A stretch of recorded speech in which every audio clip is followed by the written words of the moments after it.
Overview of the German cases. Welcome to this video.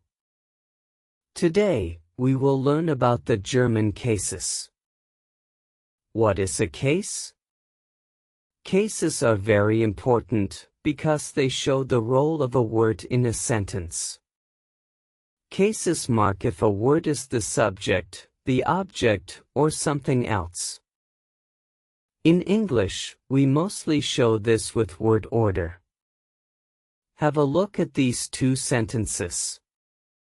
The dog bites the man. The man bites the dog.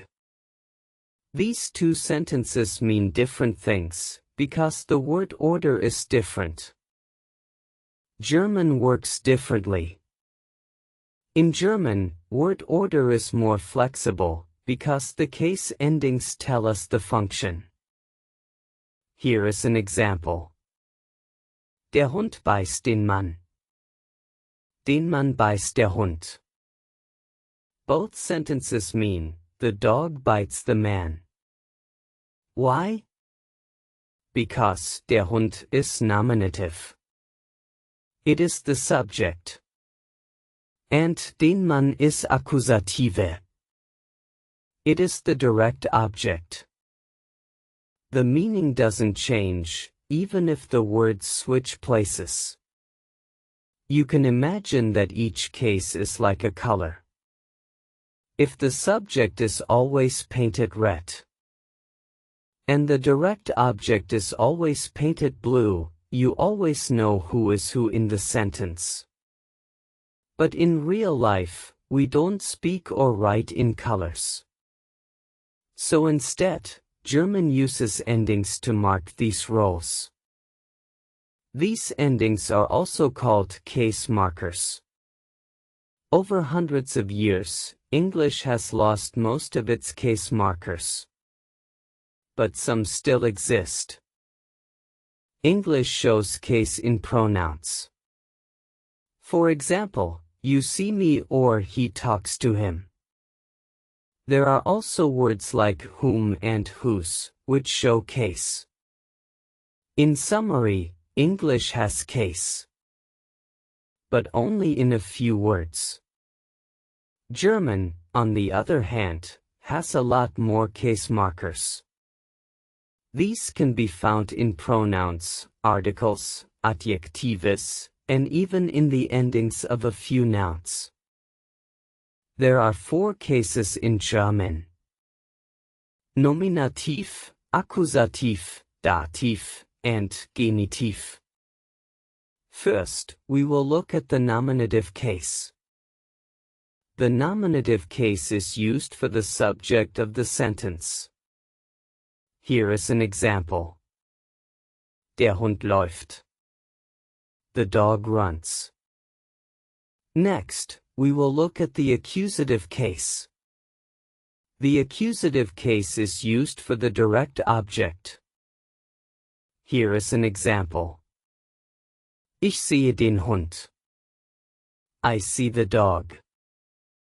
The accusative is also used after certain prepositions like für, durch, gegen, ohne, and Here is an example. Ich habe ein Geschenk für dich. I have a present for you. Finally, the accusative is used after certain verbs. One of them is the phrase es gibt, there is. Here is an example. Es gibt einen Hund. There is a dog. Next, let's look at the dative case.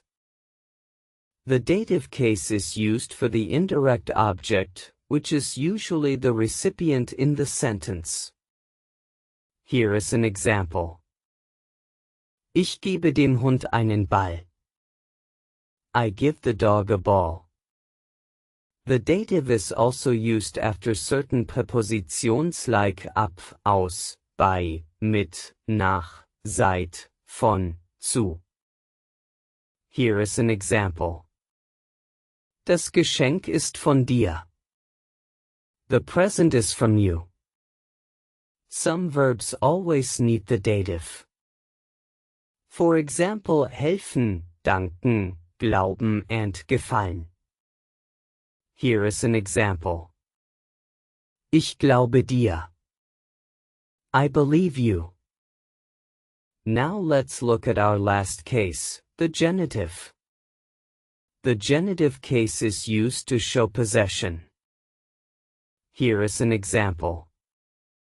Das ist das Spielzeug des Hundes. That is the dog's toy. The genitive is also used after certain prepositions like statt, trotz, während, and wegen. Here is an example. Es ist nass wegen des Regens. It is wet because of the rain. That's it for the cases. Let us summarize what we have learned. A case shows the role of a word in a sentence. English uses word order. German uses endings. This gives German more word order flexibility compared to English. German has 4 cases: Nominative, Accusative, Dative, and Genitive. That is it for this overview. Don't worry if it feels like a lot. We will look at each case step by step in later videos. If you found this helpful, please like the video, leave a comment, and subscribe for more lessons. Auf Wiedersehen!